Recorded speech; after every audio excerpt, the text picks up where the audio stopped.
आपको बता दें कि आज दिल्ली में बीजेपी राष्ट्रीय अध्यक्ष का चुनाव होना है और इसको लेकर सरगर्मियां तेज हो चुकी हैं। तमाम नेता जो हैं वो पहुंच रहे हैं। तमाम राज्यों के जो बीजेपी शासित राज्य हैं उनके सीएम पहुंच रहे हैं। सुरक्षा व्यवस्था चाक चौबंद कर दी गई है। ये आपको दिखा रहे किस तरीके का इंतजाम जो है यहाँ पर किया गया है। दूसरा वाला जो गेट है वहां की तरफ भी जो है पहुंच रहे हैं। उस गेट से एंट्री है। और आपको बता दें कि एक बड़ी बात बता दें कि लगातार जो है यहाँ पर जिस तरीके से नितिन नवीन का जो नामांकन आज दाखिल होना है उसको लेके खबर ये आ रही है कि अनअपोज तरीके से जो है उनको निर्विरोध रूप से चुना जा सकता है, क्योंकि अभी तक ऐसा कोई नाम सामने नहीं आया है जो उनके जो है विरोध में या अपना कोई और नॉमिनेशन फाइल करे।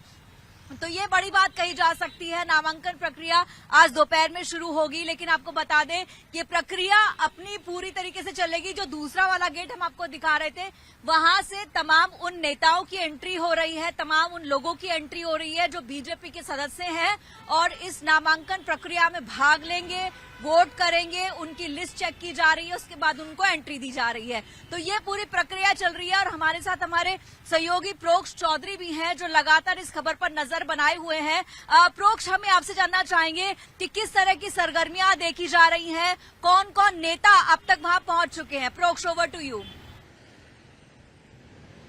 बिल्कुल पूजा, देखिए हलचल तेज हो गई है बीजेपी मुख्यालय के अंदर और तमाम जो दिग्गज है जो कि वोट डालेंगे और साथ ही साथ अलग अलग प्रदेशों से जो तमाम पदाधिकारी है वो बीजेपी मुख्यालय में पहुंचना शुरू हो चुके हैं। और धीरे धीरे ये जो एंट्री गेट है भारतीय जनता पार्टी का जो मुख्यालय है यहाँ पर अब सभी जो नेता है वो एंट्री ले रहे हैं। अगर हम हरियाणा की बात करते हैं, पर्टिकुलर हरियाणा से जो तमाम कैबिनेट मंत्री है, विपुल गोयल हो, अनिल विज हो, इसके अलावा राव नरवीर हो, ये सभी हरियाणा भवन से निकल चुके हैं। इसके साथ साथ जो मुख्यमंत्री हैं नायब सिंह, वो भी हरियाणा भवन से निकल चुके हैं और कुछ ही देर के अंदर इसी बीजेपी मुख्यालय में पहुंचेंगे, क्योंकि पहले बैठक भी है, बैठक की जाएगी। बैठक के अंदर प्रारूप तैयार किया जाएगा, क्योंकि भारतीय जनता पार्टी हमेशा से जब भी किसी चेहरे को उतारती है तो निर्विरोध ही उसको चुना जाना तय होता है। और यही कारण है कि पूर्व के अगर आप इतिहास उठा ले, चाहे मुख्यमंत्री का उठा ले या प्रदेश अध्यक्षों का उठा ले,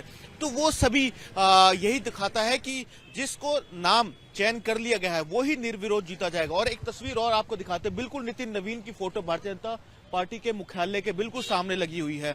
आप इसी से अंदाजा लगा सकते हैं कि जो तैयारियां पूरी हो गई है।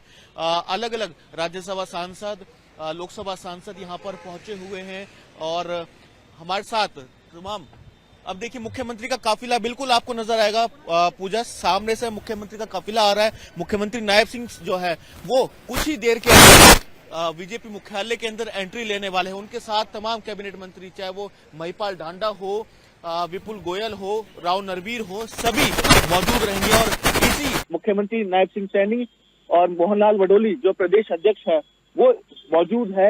एक ही गाड़ी के अंदर एक साथ ही बीजेपी मुख्यालय पहुंचेंगे। और तस्वीर वही कि राष्ट्रीय अध्यक्ष कौन होगा। हालांकि कार्यकारी अध्यक्ष नितिन नवीन को चुना गया है और माना भी यही जा रहा है कि नितिन नवीन जो राष्ट्रीय अध्यक्ष है वो होंगे। लेकिन तस्वीर जिस तरीके की तस्वीर यहाँ पर देखी जा रही है, ऐसे ही बड़ा जितने नेता हैं उनका काफिला अब यहाँ से निकलता हुआ जा रहा है। और जैसे कि पूजा मैंने बताया था कि 11 बजे की बैठक में हिस्सा लेने के लिए ही जितने बड़े दिग्गज नेता हैं वो शामिल होंगे बीजेपी के दूसरे पार्टी ऑफिस के अंदर। मैं कैमरामैन को कहूंगी कि आप प्लीज दिखाएं किस तरीके से गाड़ियों का काफिला आ रहा है, सिक्योरिटी पर्सन को तैनात किया गया है।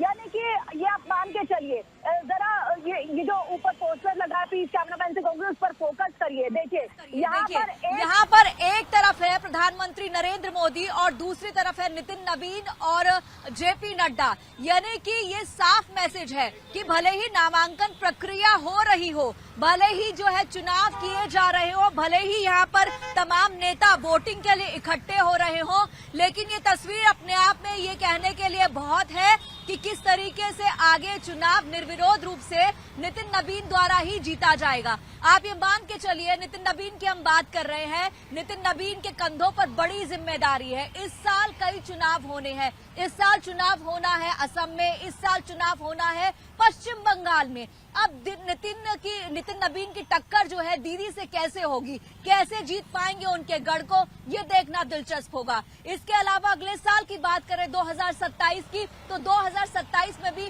कई राज्यों में चुनाव होना है। उसमें उत्तर प्रदेश सबसे बड़ा राज्य है, इसके अलावा उत्तराखंड है, हिमाचल प्रदेश है, गोवा है, मणिपुर है, पंजाब है। ये तमाम जगहों पर इलेक्शन होने हैं। अब नितिन नबीन का जो कार्यकाल है वो आज, जैसे कि यहाँ पर कहा जा रहा है कि नामांकन प्रक्रिया शुरू होगी, अगर जरूरत पड़ी तो कल जो है चुनाव हो सकता है, मतदान हो सकता है और ऐलान भी कल होगा। लेकिन जो सूत्र बता रहे हैं वो ये बता रहे हैं कि नितिन नबीन बिना किसी जो है ओपोज के किए या निर्विरोध रूप से कहे तो वो चुने जाएंगे निर्विरोध रूप से। तो ये साफ है कि तस्वीर आज शाम तक ही साफ हो जाएगी और नितिन नबीन के कंधों पर बड़ी जिम्मेदारी होगी। उनका कार्यकाल आज शुरू होगा तो ये 2029 में खत्म होगा, 3 साल का कार्यकाल रहेगा। लेकिन आपको बता दें कि 2029 में क्योंकि लोकसभा चुनाव नहीं होने हैं तो उस हिसाब से उनका कार्यकाल भी बढ़ाया जा सकता है। जनवरी 2029 तक उनका कार्यकाल होगा और मई के आसपास जो है लोकसभा चुनाव होंगे।